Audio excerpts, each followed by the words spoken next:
Hanya itu kita hanya membahas terkait dengan sebuah pertanyaan policy, yaitu bagaimana kita seorang ekonom itu memperbaiki terkait dengan kegagalan pasar yang terjadi, ya kan? Jadi kan kalau kita melihat di situ bahwa kegagalan pasar apa, yaitu yang malfunctionnya apa, yaitu yang terjadi yang namanya externality.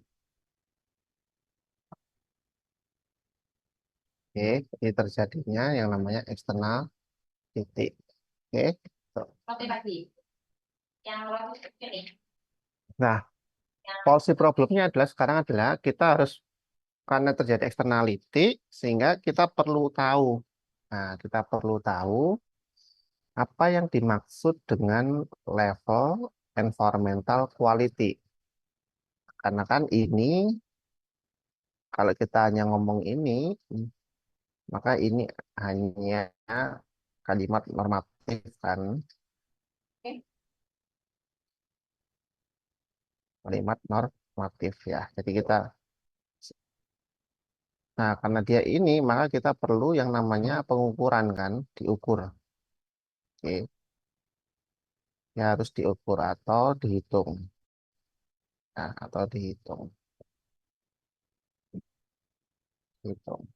Oke, nah untuk melihat ini, maka kita perlu memahami dulu apa yang dimaksud dengan environmental quality di dalam konsep yang akan kita jalankan sehingga policy yang kita ambil itu sesuai dengan kondisi tersebut. Apakah informal quality itu berarti perusahaan atau produsen itu tidak boleh mengeluarkan limbah sama sekali atau apa gitu ya. Nah, nanti kita akan pelajari itu. Nah, di dalam apa namanya policy analysis kita harus mengerti tadi yaitu soal apa yang dimaksud environmental pollutal polutan ya. Jadi kan di dalam apa namanya konsep lingkungan itu itu kan kita punya punya dua istilah ya. Satu yang kita sebut sebagai waste, oke, itu satu yang kita sebut sebagai polutan.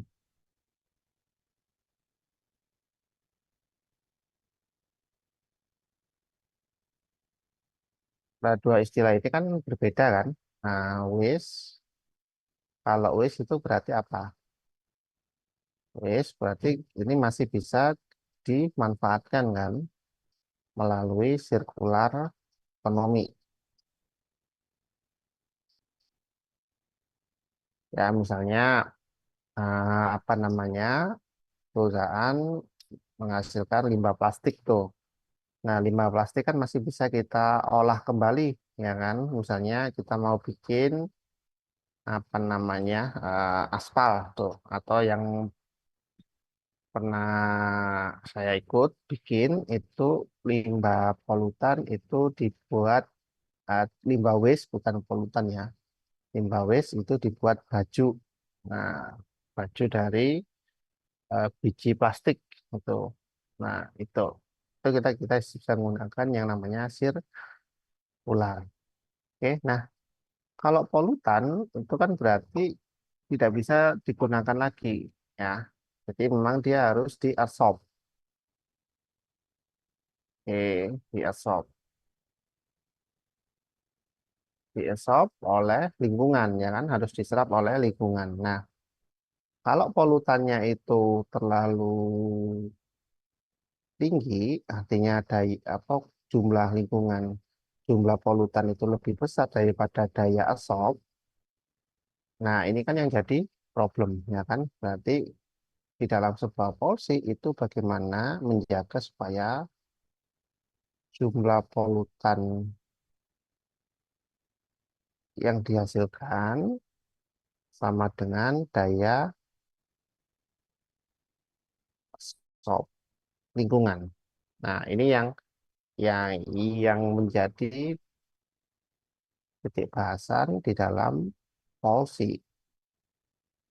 Oke, bukan berarti perusahaan itu tidak boleh mengeluarkan polutan, enggak. Tapi bagaimana menjaga agar polutan ini sama dengan daya serap lingkungan. Oke, atau bahkan lebih kecil daripada daya serap lingkungan. Oke. Nah, dari sini nantinya setelah UTS berkembang, kalian akan belajar bagaimana supaya ini terjadi. Misalnya kita berikan mereka pajak, misalnya pajak karbon, misal. Terus mungkin kita bisa gunakan yang namanya, oke, nggak boleh kalau kamu lebih dari ini, maka kamu akan kita hukum atau kita sebut sebagai command and control misalnya, gitu. Oh, oke, kalau kamu melakukan pengurangan secara mandiri, kamu akan mendapatkan yang namanya insentif. Maka kita akan belajar tentang insentif based strategi. Oke. Nah, kemudian kamu boleh mengeluarkan polutan, tapi kamu hanya sekian. Dan kalau perusahaan yang lain itu kalau nggak bisa maka harus beli di apa namanya kota. Maka kalian akan belajar yang namanya kuota. Oke, jadi ada 4 policy yang bisa kita akan mainkan untuk bisa mencapai yang namanya polutan sama dengan absorb. Oke, ada kuota, ada pajak, ada command and control, ada incentive based strategi. Oke, dari sini ada yang mau ditanyakan dulu mungkin?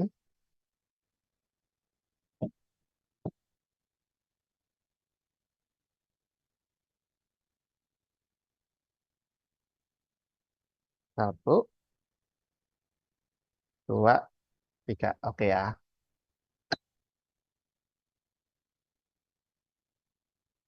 Oke. Nah, lagi-lagi problemnya adalah ketika kita mau melakukan sebuah policy, kita akan menghadapi yang namanya trade-off situation. Ya, jadi kita akan menghadapi yang namanya trade-off situation. Oke, seluruh karakteristik di dalam policy control activities. Ya, itu.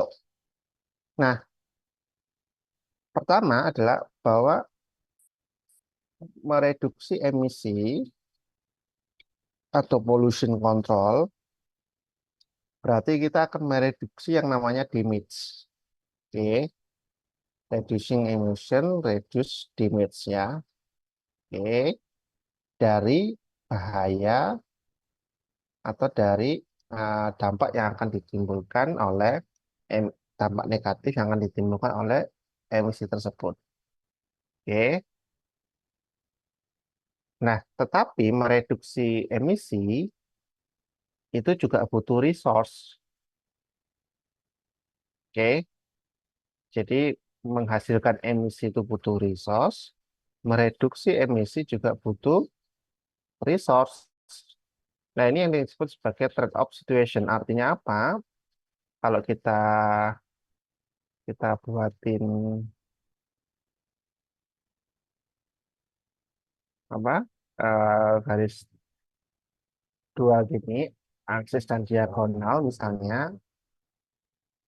maka kalau kita mau environmental quality EQ dan ini price misalnya biaya yang harus kita keluarin untuk bisa mencapai environmental quality, maka dia akan linear seperti ini. Oke. Jadi semakin kita ingin mencapai EQ yang baik, maka semakin kita harus mengeluarkan cost yang cukup tinggi. Oke, gitu. Nah, sehingga di dalam kebijakan sebuah politik itu kita bilang bahwa optimal level of pollution itu tidak zero. Oke, optimal level pollution itu tidak zero. Ya, contoh misalnya nih, sekarang kan pemerintah itu lagi galakkan reduce plastik kan, ya, plastik tuh, apa namanya, jadi kita beli makanan itu tidak boleh, apa namanya, menggunakan plastik nih. Nah, tetapi kan harapannya kan zero ya, zero plastik nih. Nah, tetapi kan itu tidak efisien. Kenapa tidak efisien? Memang plastiknya mungkin berkurang, tapi penjualan terhadap tas reuse itu semakin meningkat kan. Artinya apa namanya, limbah plastiknya berkurang bertambah dengan limbah kain ya kan, kain. Nah, ini yang menyebabkan menurutku itu tidak efisien gitu. Kenapa? Karena orang belanja kadang kan lupa bawa bawa apa namanya, bawa kantong belanja kan.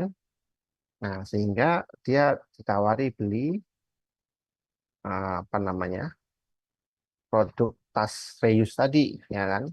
Akhirnya orang belanja, eh, membayar lebih mahal ya kan. Saya tas belanjanya 5.000, belanjanya cuma harganya 50.000. Nah, misalnya nih, berarti kan 10% lebih mahal kan. Tuh, gitu. Sehingga kebijakan soal, zero plastik itu menurutku juga enggak, belum tepat ya gitu. Harusnya, pakai cara yang membuat perusahaan itu membuat plastik yang bisa dicerna atau dihancurkan oleh alam. Itu dulu pernah ada. Kalau nggak salah itu Gramedia. Gramedia itu pernah bikin, eh, kantong plastik yang bisa dihancurkan oleh, apa namanya, tanah itu ya, alam ya gitu ya. Itu. Jadi ketika dia dibuang, dia bisa, apa namanya, terurai di dalam tanah tersebut. Itu. Nah, harusnya ini yang dilakukan insentif based control. Bagaimana perusahaan itu kasih insentif untuk mengembangkan ini. Sehingga kita belanja lebih mudah, lebih gampang. Harusnya gitu. Ya. Nah, ini, misalnya nih, contoh ini, simple situation di mana foam, ini contohnya adalah foam, kertas, ya. Jadi dia memproduksi residual di dalam rival. Oke. Jadi kalau kita lihat di sini, uh, less damaging chemical constituent ya. Oke, jadi rivernya, eh, terjadi damage tuh. Nah, tapi karena si foam ini ada di bagian hulu, misalnya ini hulu sungai ya, segini ya. Nah, ini pabriknya di sini, di pabrik.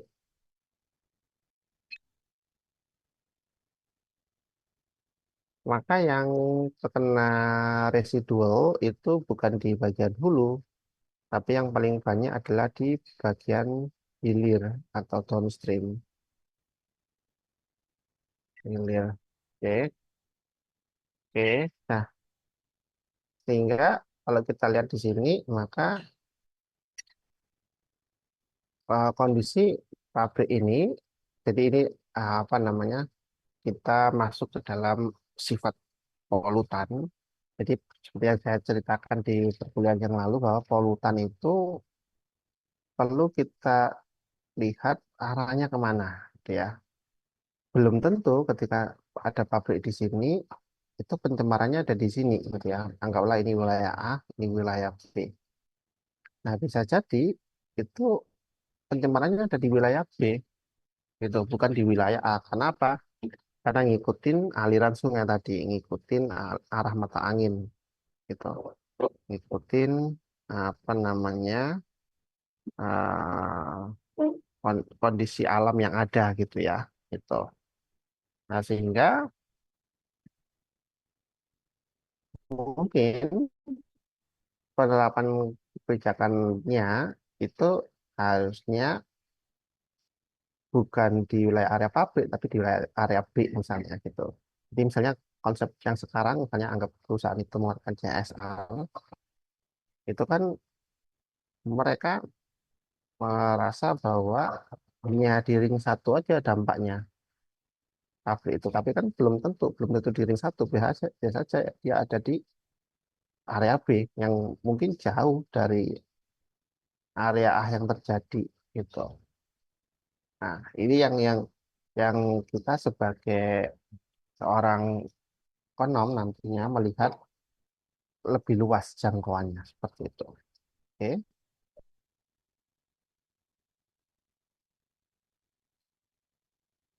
Nah, untuk bisa mereduce tadi, discharge tadi, oke, pasti perlu yang kita namakan sebagai treating, ya kan? Jadi kita perlu perketat proses apa namanya, ini pabriknya ya.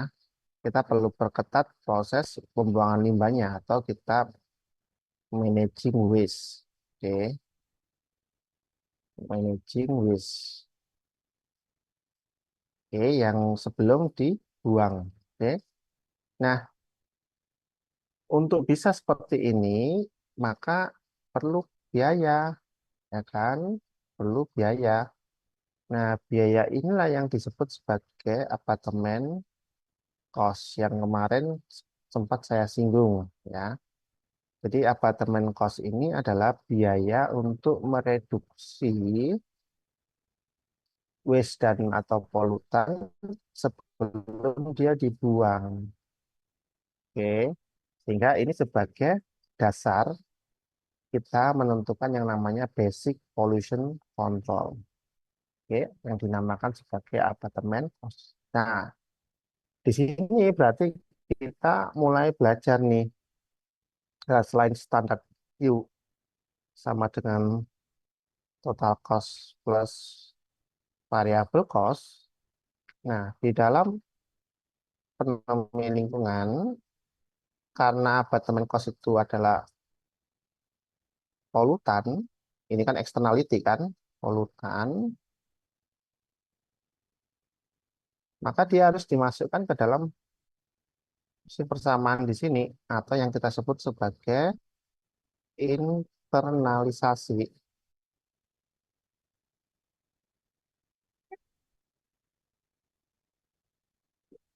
Nah, untuk bisa sampai ke polutan ini reduce, untuk bisa dia jadi internalisasi, maka dia harus sama kan. Ini kan fungsinya adalah monetary function, ya kan?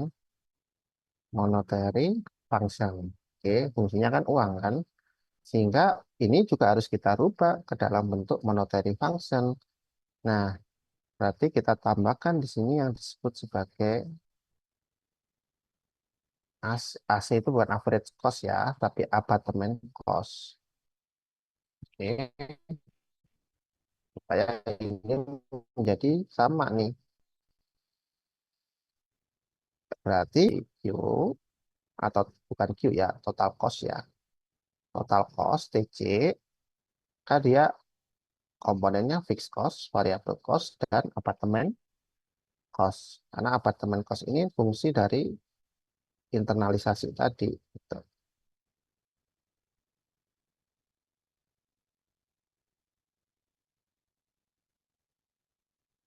Nilai internalisasi. Oke, ada pertanyaan dulu mungkin dari sini. Silakan.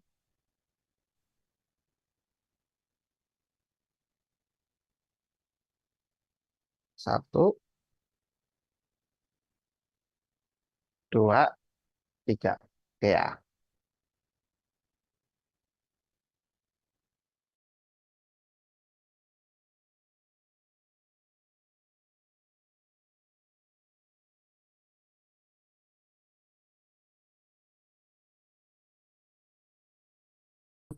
Jadi apa itu damage? Damage itu adalah semua hal yang bersifat negatif impact di dalam environmental yang bisa menyebabkan degradasi lingkungan, kira-kira seperti itu. Oke, maka untuk bisa kita menghitung apartemen cost, kita sebut AC ya, apartemen cost ya, sebut AC. AC di sini maksudnya adalah apartemen cost ya, bukan average cost ya. Nah, untuk bisa mengetahui apartemen cost ini, maka kita perlu tahu fungsi dari function dari damage function ya, function dari damage. Oke, nah, damage function namanya. Jadi seberapa besar kerusakan yang terjadi akibat dari apa namanya? Akibat dari polutan tadi gitu. Oke. Nah, ini yang dinamakan sebagai damage ya. Ini contohnya misalnya mortality nih. Nah, seperti ini. Jadi kita masukin ke monetary ya supaya bisa dihitung. Nah, cara untuk dapatin ini ya lewat yang namanya valuasi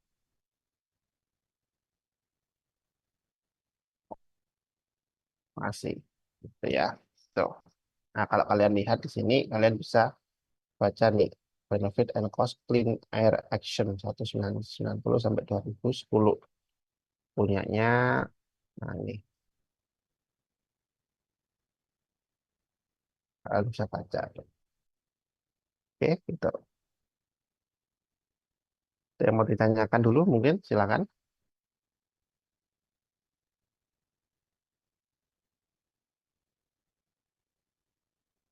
Satu,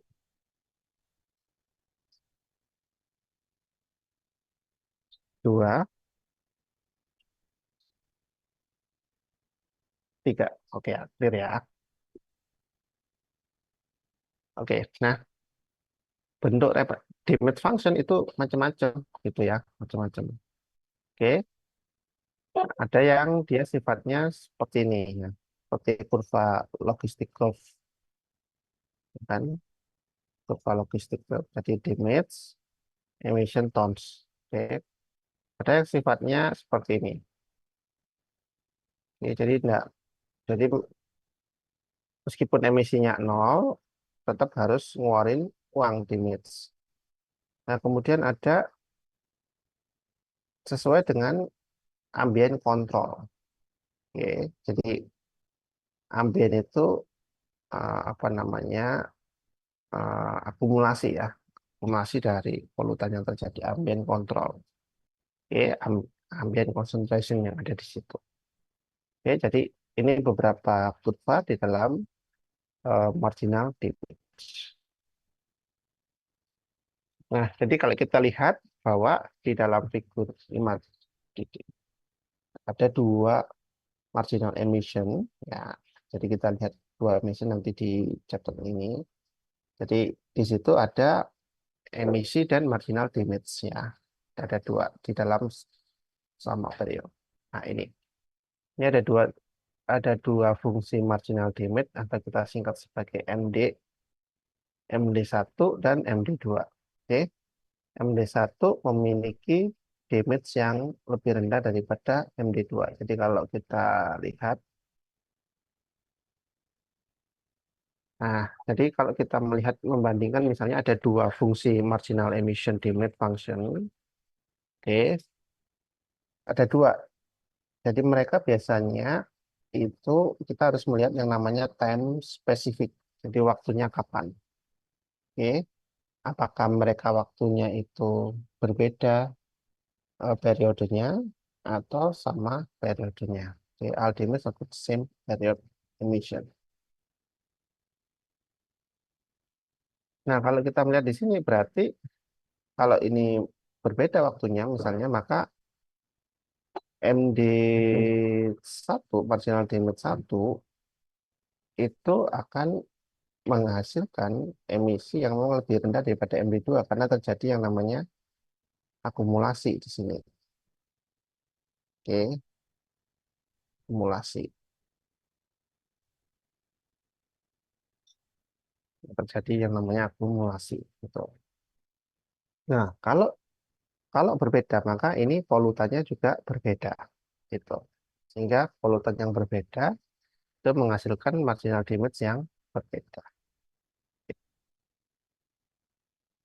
Nah, kemudian kita masuk ke abatement cost.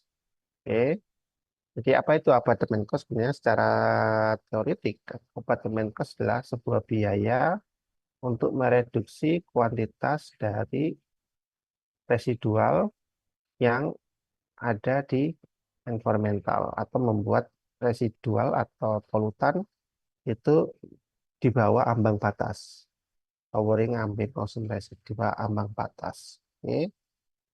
Nah, secara normal apartemen kos itu differ berbeda dari satu source polutan terhadap polutan yang lain dan juga sangat tergantung dengan variabel faktor yang ada, misalnya kondisi lingkungan. Nah, kalau kondisi lingkungannya semakin buruk, maka apartemen kosnya pasti semakin tinggi. Kemudian apalagi misalnya selain kondisi lingkungan ada carrying capacity lingkungan di situ, kemudian ada teknologi, ada macam-macam. Jadi perbedaan inilah yang menyebabkan kondisi apartemen kos itu berbeda. Oke, itu meskipun mungkin polutannya sama, tapi kalau tempatnya beda ya akan berbeda. Oke, gitu. Oke. Nah, misalnya nih SO2 nih. Kos di dalam untuk mereduksi SO2 sama-sama sulfur oksida untuk electric power plant itu berbeda dengan chemical plant. Ya, meskipun sama-sama SO2 gitu. Oke, ada pertanyaan?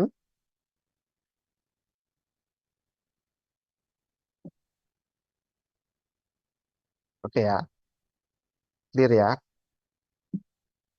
Oke. Oke. Nah, di dalam Betterment Cost itu ya ini kan tadi kan even of source producing the same type itu juga mungkin juga berbeda. Oke, antar kondisi ya. Misalnya nih sama-sama power plant untuk mereduksi SO2 nih. Tadi kan contohnya adalah SO2 yang direduksi power plant itu berbeda dengan chemical power plant. Nah, ini misalnya sama-sama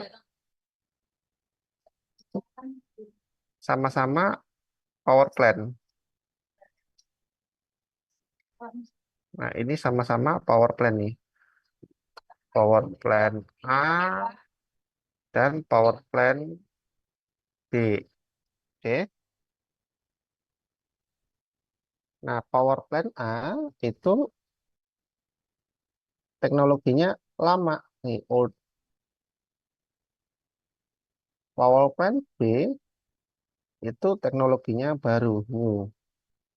Maka pasti cost di dalam reduksi SO2-nya menjadi berbeda gitu ya. Pasti yang old ini bisa lebih mahal, lebih costly daripada yang new. Oke, gitu. Ini sama-sama SO2-nya. Jadi balik lagi tadi apartemen cost itu tergantung dari dia type industrinya apa, teknologinya apa, kondisi lingkungannya seperti apa, itu. Jadi ada banyak faktor yang membuat fungsi apartemen kos itu menjadi berbeda. Gitu. Oke,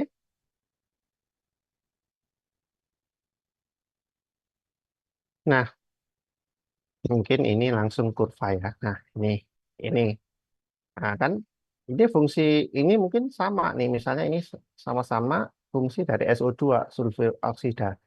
Ini ada marginal abatement cost 1 dan ini ada marginal abatement cost 2 nih. Oke. Nah, yang satu mungkin ya tadi itu yang saya sampaikan. Ini mungkin new teknologi, misalnya ini yang old teknologi. Atau mungkin ini yang power plant, PW, ini yang chemical plant. Nah, ini kondisinya sama-sama reduce SO2, tapi memiliki kurva abatement cost yang berbeda. Oke. Nah, tapi pada intinya adalah bahwa kalau kita ingin mengurangi effluent ya, mengurangi uh, apa damage atau konsentrasi polutan, maka cost-nya akan semakin tinggi, ya kan? Kayak gini kan, misalnya dia polutannya nggak dikurangi sama sekali, ya nol cost-nya.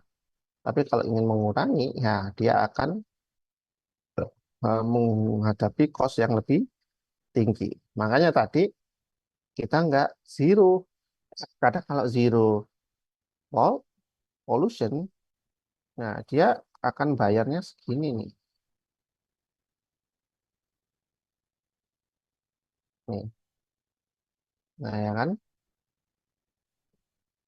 mahal sekali ya. Maka kita ekonom itu mencari optimalisasi, ketemu. Misalnya di sini optimalisasi polutannya adalah di titik E. Nih, nih, misalnya.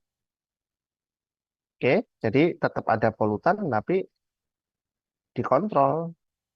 Nah, cost-nya sekian. Nah, ini kondisinya. Oke, ada pertanyaan dulu mungkin sampai sini. Silakan. Satu, dua, tiga. Oke ya, clear ya. Oke. Nah, kita lihat sekarang. Rising marginal abatement cost. Oke. Kembali lagi ke tadi perusahaan Pop and Mill ya.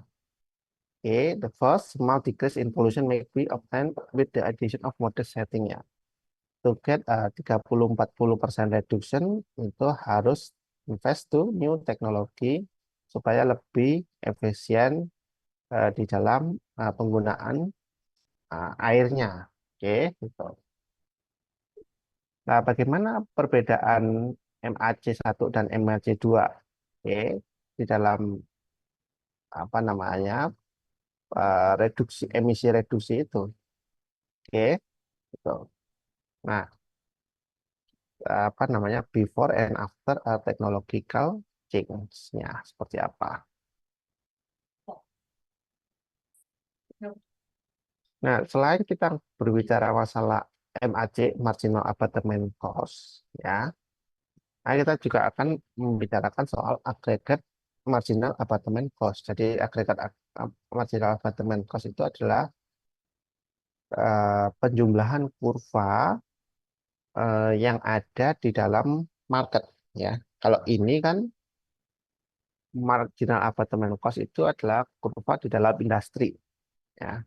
Tapi kalau kita berbicara agregat marginal abatement cost, maka kurvanya adalah kurva pertambahan dari industri. Oke, nah seperti ini.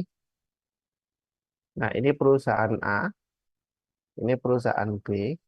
Nah ini MAC-nya, ya emission from week ya, misalnya sama-sama 20. Ya kalau perusahaan A untuk mereduce emisi sebesar 5 itu seperti ini nih kurvanya. Oke. Nah, kalau MACB itu lebih landai, ya kan?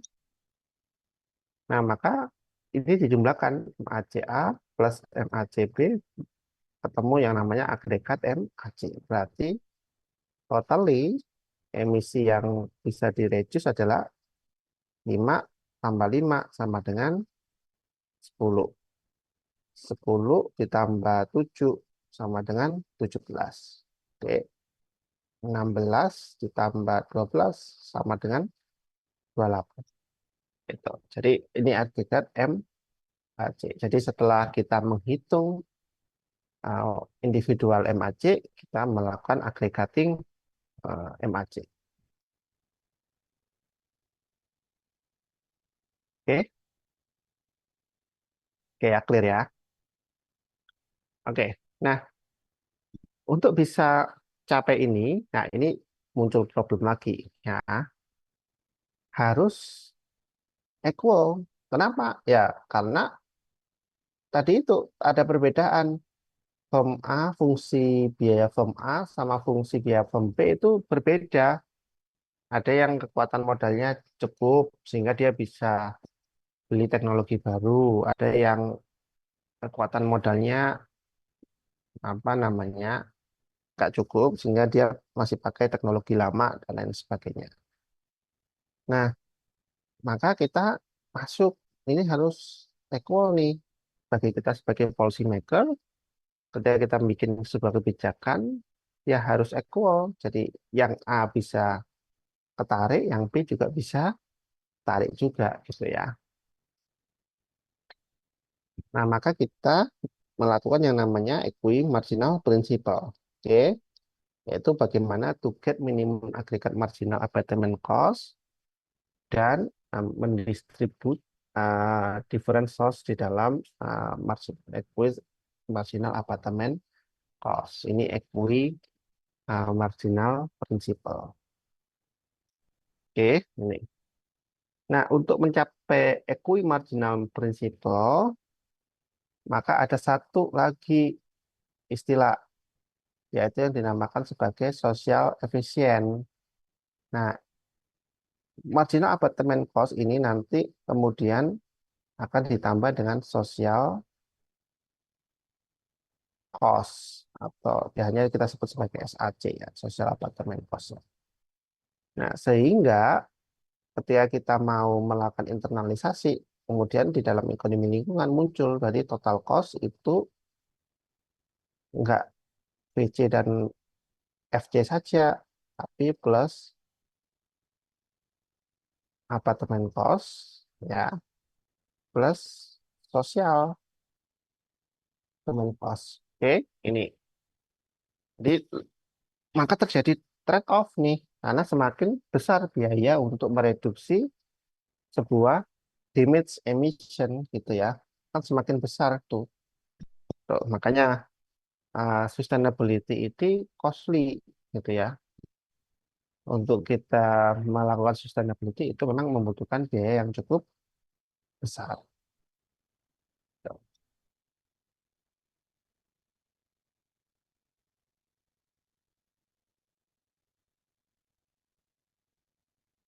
Nah, nah, maka kita mencari tingkat efisiensinya ya.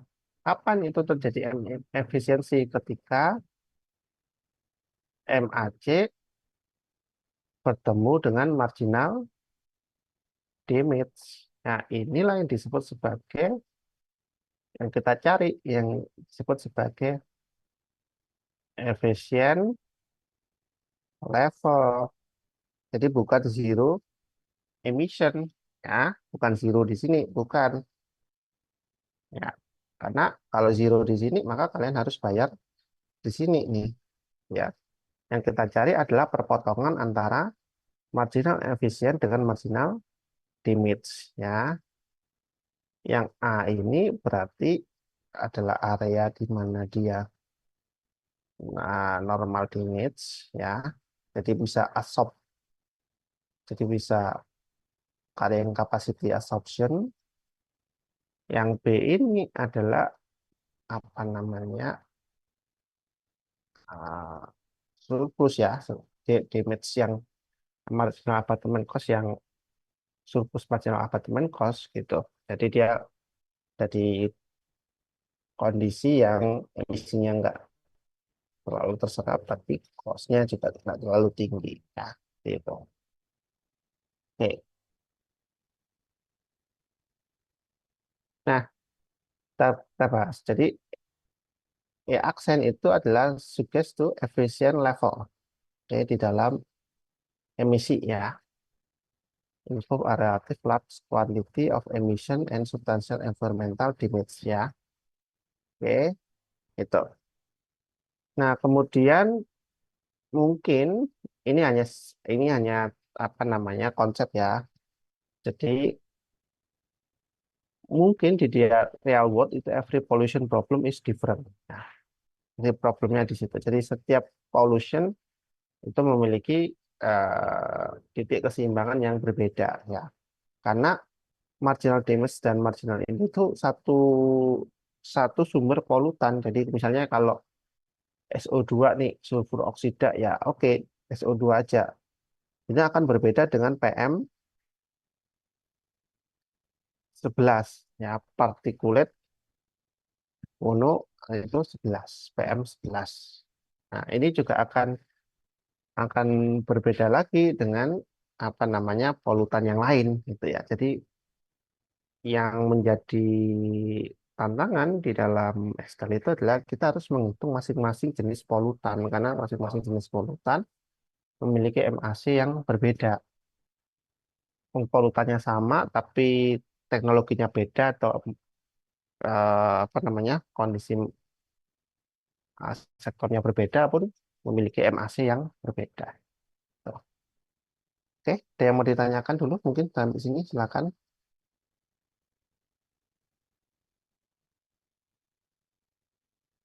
Satu, dua, tiga. Oke ya.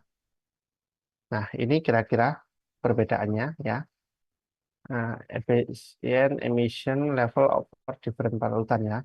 Ini polutan A mungkin efisiennya di sini, polutan B efisiennya di sini. Ada yang polutan C yang seperti ini nih. Nah, itu. Jadi ya berbeda-beda itu ya. Nah, ini tantangan kita sebagai seorang ekonom.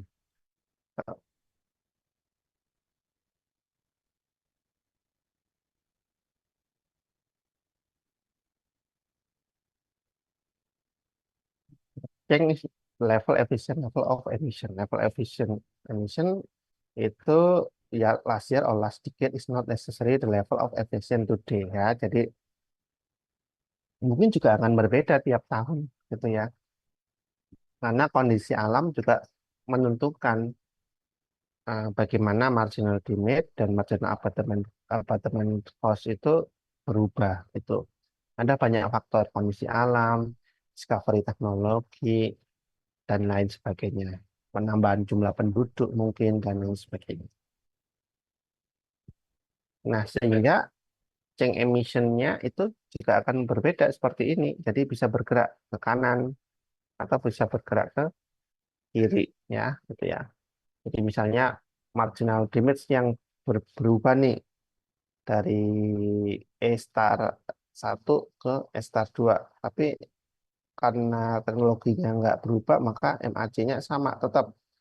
Ini marginal damage-nya yang berubah. Atau mungkin ditemukan teknologi baru sehingga marginal apartemen cost-nya bisa lebih rendah.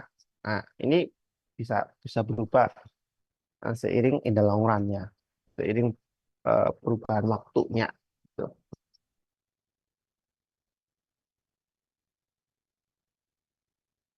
Ada yang mau tanyakan dulu mungkin silakan. Satu, dua, tiga. Oke. Nah, selain itu, unless resource yang namanya ada yang namanya enforcement cost-nya. Jadi enforcement cost itu include all source cost we need to add enforcement cost ya. Di semuanya kita masukkan. Oke. Dimulai dari polluter, public cost, dan lain sebagainya itu kita namakan sebagai enforcement cost. Ya. Nah, ini enforcement cost, jadi marginal cost, apartemen cost ditambah dengan marginal apartemen cost plus enforcement cost. Jadi yang dimaksud enforcement cost itu adalah total cost-nya ini loh sebenarnya. Jadi Kalau tadi kan cuma MAC ya, marginal apartment cost ya.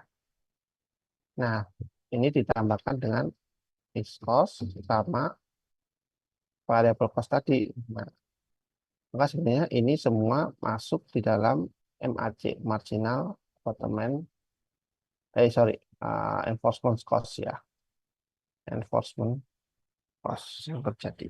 Gitu. Oke,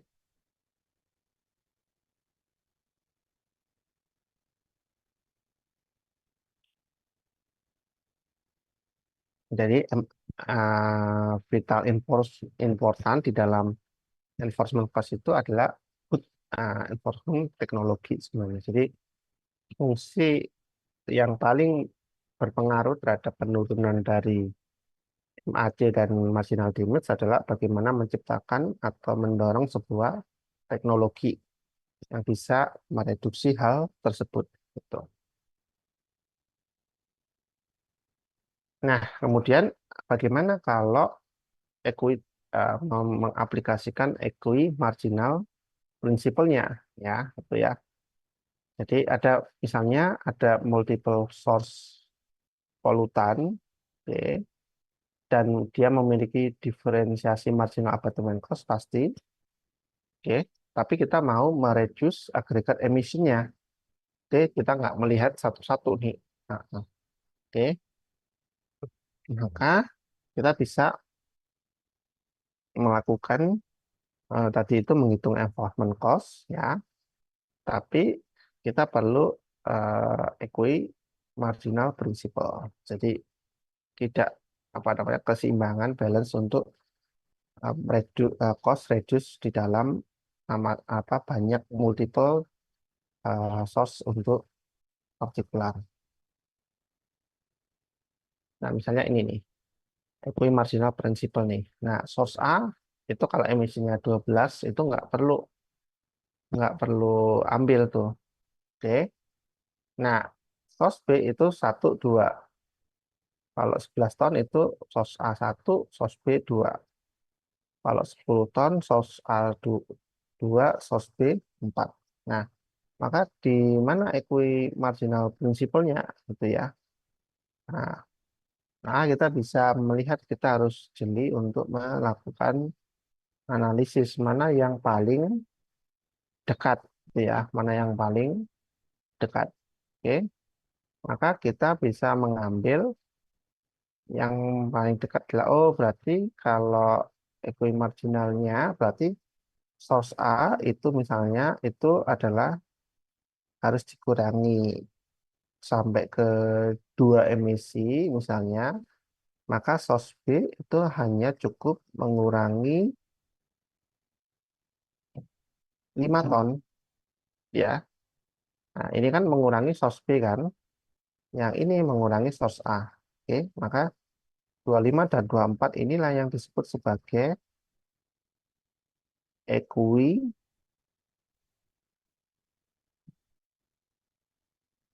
marginal principle.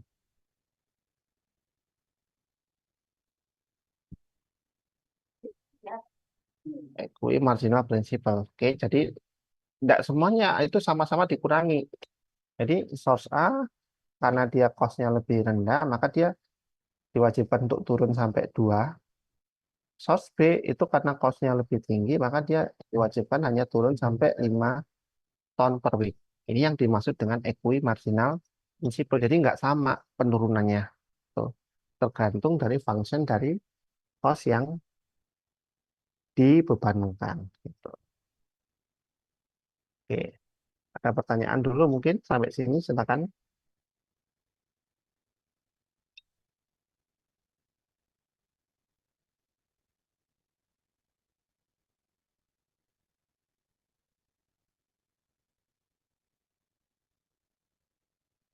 Ada pertanyaan dari sini mungkin silakan. 1 2 3, oke ya, clear ya.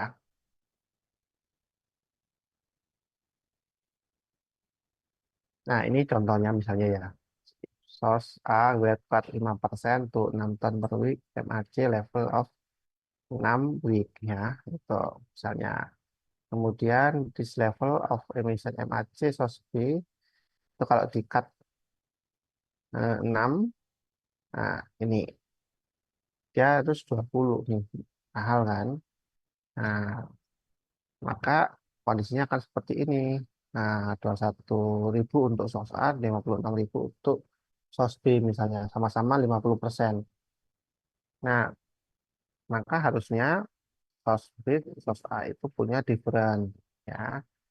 Jadi source A itu perlu kita hitung supaya tidak terjadi yang namanya balancing di dalamnya, gitu ya. Ini hanya contoh perhitungan yang lebih detail aja. Oke. Nah, tapi memang kondisi ini memang kita hanya menyederhanakan ya dari data yang real ya. Kalau data yang real itu lebih kompleks begitu. Karena kita harus melihat, kita melakukan survei apartemen kos, yang saya coba contohkan kemarin, kemudian kita harus analisis di situ. Oke, itu. Oke, ada yang mau ditanyakan dulu mungkin dari sini?